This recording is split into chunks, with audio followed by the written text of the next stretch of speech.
Estamos viniendo cada que podemos, cada 15 días más o menos. El propósito principal es venir a saludarles, por supuesto, pero también a anunciarles algo que está en la palabra de Dios. Justamente en el hospital siempre estamos pensando en esto de la muerte, ¿verdad? Siempre en los hospitales pues hay pensamientos de muerte, hay gente que muere siempre, día con día. Sabes que yo estaba pensando hoy mientras venía por acá, cuando tú llegas a una consulta de un médico o algún familiar y de pronto hay un diagnóstico malo, un diagnóstico como un cáncer, y obviamente la palabra cáncer para nosotros pues es similar a muerte, ¿verdad? Cáncer, muerte. Y qué tremendo que hay gente que escucha que tiene cáncer y aparte que es terminal, por ejemplo. Y la verdad entra el miedo a las personas. Tengo cáncer terminal, qué terrible es eso. Hay una verdad que es tremenda. En la Biblia habla acerca del temor. Y Dios en una de las oportunidades que el Señor nos da, nos revela a través de la palabra de Dios, el mismo Señor Jesucristo nos da un consejo tremendo. Y el consejo nos pone a pensar en un poco de temor también. Dice el Señor Jesús: no temas aquello que mata tu cuerpo y después nada hace, sino teme el infierno, a ese teme. ¿Qué es lo que quiere decir el Señor? El Señor está diciendo: no temas aquello que mata tu cuerpo. Este cuerpo, a lo mejor una enfermedad te mata y después ya nada hace. Tú sabes que el cáncer te da en tu cuerpo y después no hace absolutamente nada, porque el cáncer muere junto con la enfermedad. Pero ¿qué tal cuando el Señor nos está advirtiendo acerca de temer después de la muerte? Y dice el mismo Señor aquí en su palabra, el Evangelio de Lucas claramente dice que no temamos a lo que mata el cuerpo, sino el que nos puede arrojar al infierno. ¿Y por qué nos arrojaría al infierno? Yo les hago una pregunta hoy mientras cenan, y a ver si pueden responderme. ¿El cielo para quién es? ¿Para los buenos o para los malos? Para los buenos, normalmente decimos, ¿verdad? ¿Y el infierno para quién? Para los malos. Entonces, ¿a quién el Señor Jesús se está dirigiendo cuando dice: teme aquel que después de quitarte la vida te arroja al infierno? Nosotros diríamos: bueno, es una advertencia para los malos, porque los malos van al infierno, eso es lo que nosotros creemos. Pero ¿qué dice la Biblia con respecto a la bondad o a la maldad? ¿Qué es lo que nos enseña la palabra de Dios que tenemos tan abandonada? Yo sé que son religiosos aquí en Tepatitlán, pero yo te pregunto, ¿conoces lo que la Biblia dice con respecto a esto? La Biblia habla de la bondad. Y para nosotros saber quién es bueno, pues obviamente tenemos que enfrentar la ley de Dios. La ley de Dios, tú sabes, hay mandamientos que nosotros conocemos. La mayoría hicieron la primera comunión y debieron haber estudiado los 10 mandamientos. Y uno de los mandamientos que es el más importante, obviamente, es: no tendrás dioses ajenos delante de mí. O el Señor en el Nuevo Testamento dice: amarás a Dios con toda tu vida, con todo tu ser. Yo te pregunto, ¿tú amas a Dios con todo tu ser, con toda tu vida? A lo mejor dices sí. Si yo te pregunto ahora, ¿lo amas más que a tu propia vida? ¿Lo amas más que a tu hijo, que a tu esposa, que a tu esposo, que a tu padre, que a tu madre? ¿Serías capaz de dar la vida por él? Ahí es donde nos enfrentamos a lo mejor con una pausa y decimos: tal vez no, tal vez no. Sí, sí lo amo, estoy agradecido, pero no es para tanto. El Señor mismo lo sabe. ¿Y sabes cómo Él nos identifica? Como gente desobediente. Pues Él dice: si dices que me amas, guarda mis mandamientos. ¿Qué tipo de mandamientos nosotros debemos de guardar? Te voy a poner una muy sencilla. ¿Algún día tú dijiste algo que no fuera cierto? ¿Sí o no? ¿Y cómo se le llaman a las personas que dicen cosas que no son ciertas, oficial? Mentirosos. Mentirosos. Entonces, ¿tú has dicho cosas que no sean ciertas una vez en tu vida, al menos? ¿Y qué somos entonces? Pero no nos gusta, ¿verdad? Imagínate saludarte: mentiroso, buenas noches. Bienvenido, mentiroso. Nos enoja que nos digan la verdad, pero el Señor sabe que hemos dicho cosas que no son ciertas, por lo tanto, de mentirosos. Y no te asustes, he dicho algo que no sea cierto. Todas las personas han llegado a mentir una vez en su vida. ¿Cuántas veces necesitas mentir para que seas mentiroso? Una sola vez. Te voy a poner a otro nivel. El guaque está incluido también en el paquete de los seres humanos. Voy a preguntarte: ¿algún día tomaste algo que no fuera tuyo? Cualquier cosa. ¿Alguna prenda? ¿O algún dulce? ¿Cómo se llaman las personas que toman cosas que no son suyas? Ladrones. ¿Te das cuenta? El Señor dice en su ley: no mientas, no digas falso testimonio, no hurtes, no robes. Nosotros de esa ley, pues al menos hemos fallado 3. No amar a Dios sobre todo, mentir y robar.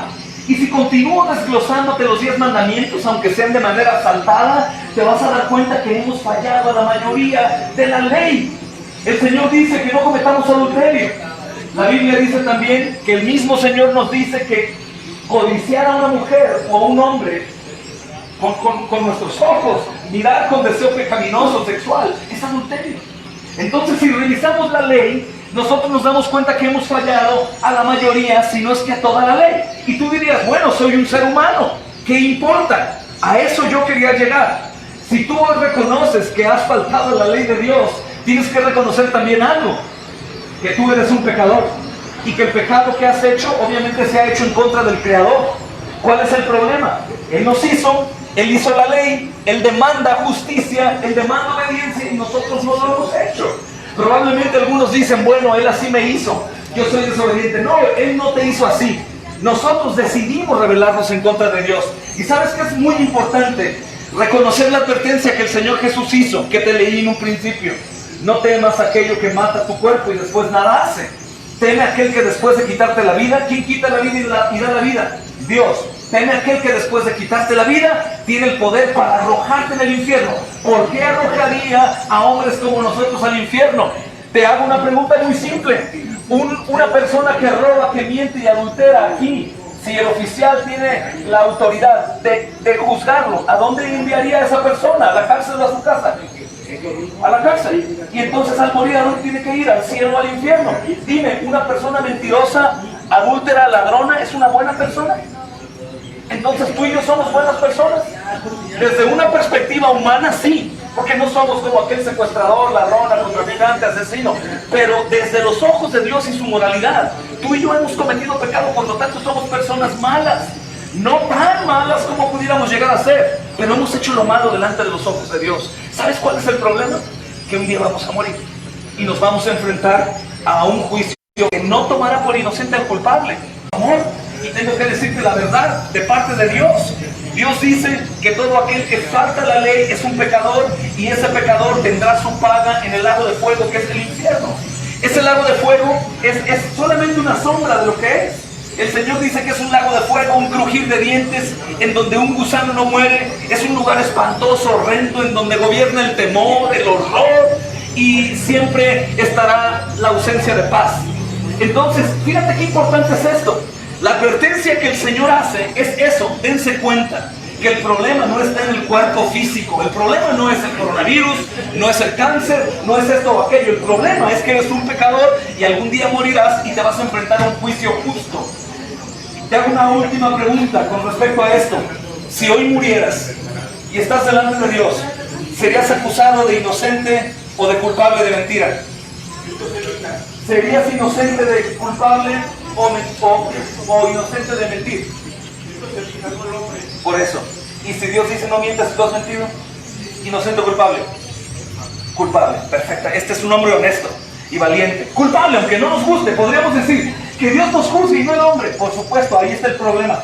Que el hombre podría perdonar sin justicia, pero Dios va a juzgar justamente. Entonces estamos en serios apuros. Por eso el Señor Jesús nos advierte y dice: no temas al que mata tu cuerpo, teme a aquel que es juez justo y tiene el poder para arrojarte en el infierno. Esa es la noticia terrible que nos pone a pensar que el día de nuestra muerte probablemente nosotros quisiéramos morir creyendo en un Dios injusto. ¿Qué quiere decir injusto? Que te ve pecador y dice: ay, no importa, yo te amo mucho, entra al cielo. Esa es la teología del testigo de Jehová. El testigo de Jehová dice: Dios es muy bueno, Él no manda a nadie al infierno. No, espérame, Dios es muy bueno, pero también es justo. He ahí el problema, que Él va a juzgar rectamente. Entonces, si nosotros llegamos como estamos hoy, mentira, hurto, pornografía, robo, celos, ira, contienda, todo eso, Él nos ve como pecadores y hemos pecado contra Él. Dice: lo siento, creación mía, yo te amo, pero hay un lugar que se llama infierno para ti. Ahora, ¿qué haremos? ¿Nos vamos al infierno todos?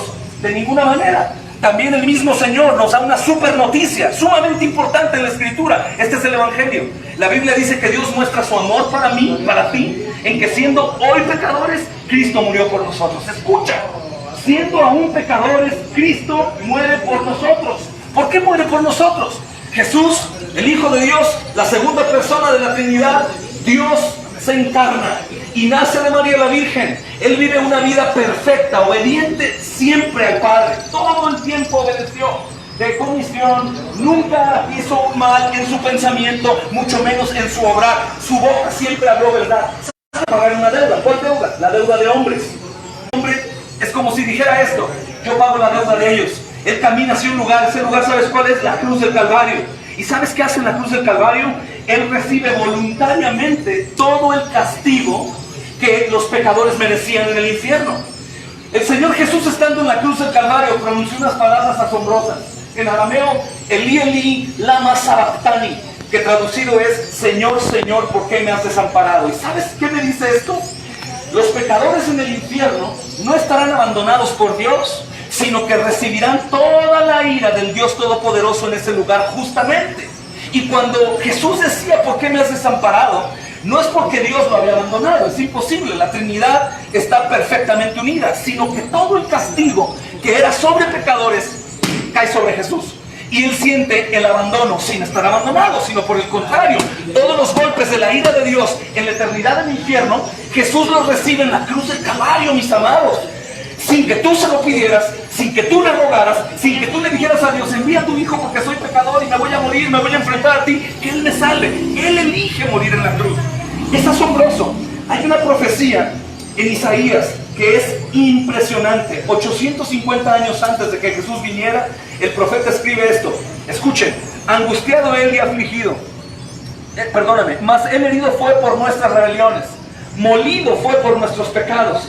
El castigo de nuestra paz fue sobre él, y por su llaga nosotros fuimos curados. Todos nosotros, dice, nos descarriamos como ovejas, cada cual se aparta por su camino, mas el Padre cargó en él el pecado de todos nosotros. Angustiado él y afligido, no abrió su boca, y como un cordero fue llevado al matadero. Imagínate, al Dios Todopoderoso hecho carne, como un cordero llevado al matadero. Él tenía el poder de destrozar a aquellos que lo angustiaban, pero ¿sabes por qué no lo hizo? Él soportó el castigo para poder pagar la deuda tuya, mía, de todos, en la cruz del Calvario. Él, en el lugar de la cruz, en el lugar de mi hermano Iván no iba a ser acusado el día de muerte, pero en la cruz del Calvario Jesús dijo: yo pago la cuenta de Iván, yo pago la cuenta de él, yo pago la cuenta del Padre. Hay una conversación que no vemos en la Biblia, pero sucede: voy a lastimarte con toda mi ira, yo acepto, Padre, yo acepto, pero vas a morir en la cruz por pecadores, yo acepto.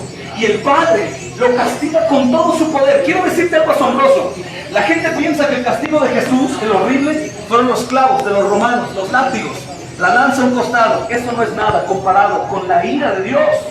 Él no únicamente sufrió a manos de hombre, sino el castigo del juez justo, aquel que Jesús nos dice: cuídate de él, cayó sobre Jesús para librarnos. ¿Sabes qué es asombroso? La Biblia dice que una vez consumado es, todos han escuchado esto, derramado hasta la última gota de mi sangre para limpiar a pecadores como este. ¿Y sabes qué sucedió? Jesús murió, lo bajaron de la cruz, lo llevaron a una tumba, 3 días su cuerpo inerte en una tumba vacía, fría, y al tercer día, ¿qué crees que sucede? Resucita. Y algunos dicen: ay, pero ¿cómo sé que resucitó? La historia dice que resucitó, la Biblia dice que resucitó, pero también el Espíritu Santo convence a los creyentes. Hay más de 500 personas en ese tiempo que ven a Jesús, comen con Jesús, estuvieron con Él. Jesús resucita con el cuerpo que fue crucificado. ¿Sabes qué demuestra en la resurrección? Que Él era Dios, no había pecado, y otra cosa también, que había pagado tu deuda. ¿Qué tengo que hacer para ser salvo? ¿Qué tengo que hacer para no temer de aquel que me arroja al infierno? Sabiendo que soy un pecador, tú también lo sabes. No necesitamos escuchar mucho. Sabes que Dios es justo, nadie lo puede burlar. ¿Qué hago? Jesús dice en el Evangelio de Juan, el Señor nos escribe la solución a nuestro problema, y creo que no es casualidad que estés aquí hoy. Escucha lo que dice. Qué sorprendente. Dice Juan capítulo 3. Escucha: el que en Él cree no es condenado, pero el que no cree ya ha sido condenado, porque no ha creído en el unigénito Hijo de Dios. Escucha: el que en Él cree. ¿Cómo que en Él cree? Yo creo, dirás. Bueno, una cosa es decir creer y otra cosa es creer. Imagina que hoy te enfrentas al juicio. Tienes 2 oportunidades: una, decir que crees que el juez te va a dar libertad, o otro, correr a un abogado y decirle: abogado, defiéndeme. Eso es lo que tienes que hacer tú con Jesús hoy mismo. ¿Sabes por qué hoy mismo? ¿Tú sabes qué día morirás? Nunca, ni idea. Podría ser hoy mismo. Podría ser hoy mismo. Y sería bueno saber para estar preparados. No temer, pero estar preparados. Pero ahora escucha. Hay una porción en la escritura de un hombre que dijo, bueno, después me arrepiento. Mañana lo busco, mañana lo voy a buscar. Y contesta la escritura, necio, esta misma noche se reclama tu alma.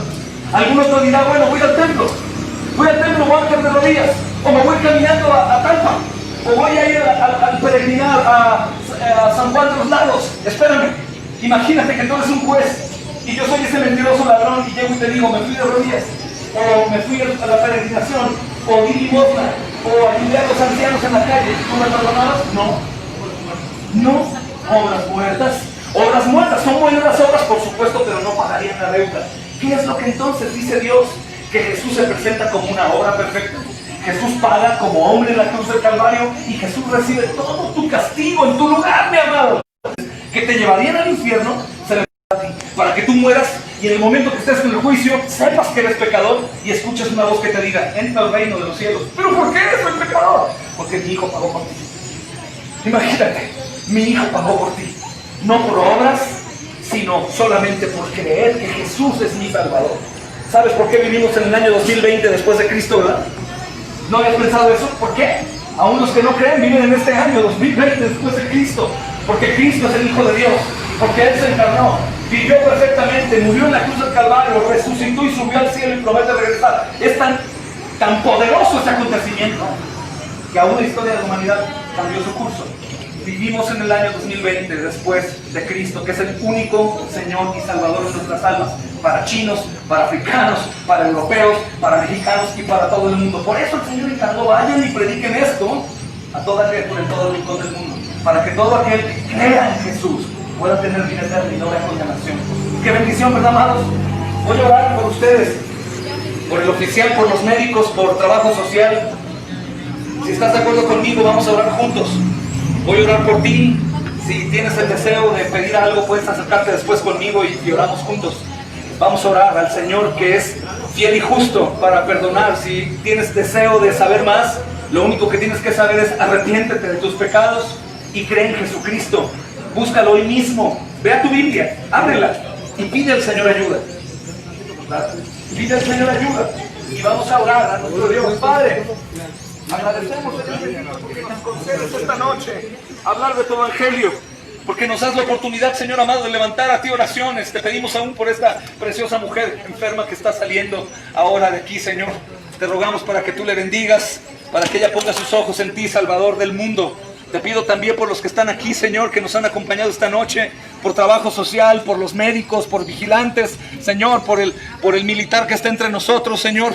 Te pedimos, amado Señor, por todos los que pueden escuchar. Mi Dios, trae salvación y vida eterna, Señor, a este lugar. Gracias, mi Señor, por traer el evangelio a este lugar, Señor amado, del mundo. Porque ahora, mi Dios bendito, tu nombre ha sido exaltado, tu obra ha sido escuchada. Provee fe salvífica, Señor, y permítenos vernos en el cielo todos el día del juicio. En el nombre de Jesús. Amén.